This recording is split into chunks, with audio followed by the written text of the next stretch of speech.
થોડા સમય પહેલા ગોંડલના ધારાસભ્યના પુત્રએ કેટલાક આગેવાનો અને એમાં આપના નામનો ઉલ્લેખ કરીને કહ્યું કે ભાઈ ગોંડલ આવી જાવ, તો મેહુલભાઈ ગોંડલ ક્યારે જાય?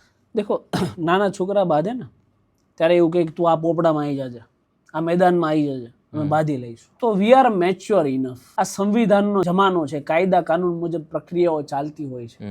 લોજિકલ વાત છે કે બધા લોકો તમામ નાના જે બાળકો હોય એ માનું દૂધ પીને જ મોટા થાય, એમાં કોઈ બીજી બાબત આવે નહીં.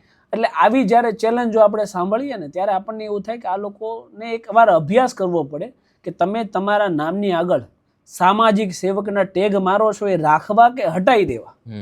કારણ કે એક મેચ્યોરિટી હોવી જોઈએ તમારામાં કે મારા મોઢામાંથી શું શબ્દો નીકળે છે, અને એ નીકળેલા શબ્દો માટે હું એને બાળક બુદ્ધિ ગણું કે ભાઈ તું આવી જા, હું તમારા પિતાજીના નોકર થોડા છીએ અમે કે તમે બોલાવો ત્યારે આવીએ, જ્યારે ગોંડલની જનતાને જરૂર હશે ત્યારે અમે આવીને ઉભા રહી જઈશું. તમે કહેશો અમે આવશું એ શક્ય નથી. બીજી બાબત એ છે કે અમારું કામ ખાલી બયાનબાજી કરવાનું નથી.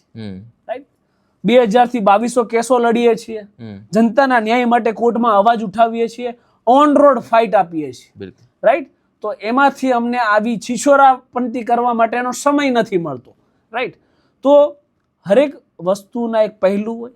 ભવિષ્યમાં ગોંડલ પણ જઈશું અને એની માટે કોઈને બોલાવવાની, કોઈને પૂછવાની જરૂર નથી. આ ગુજરાત છે અને ગુજરાતના અમે વતની છીએ અને સમગ્ર ગુજરાતમાં મજા આવે ત્યારે જઈએ.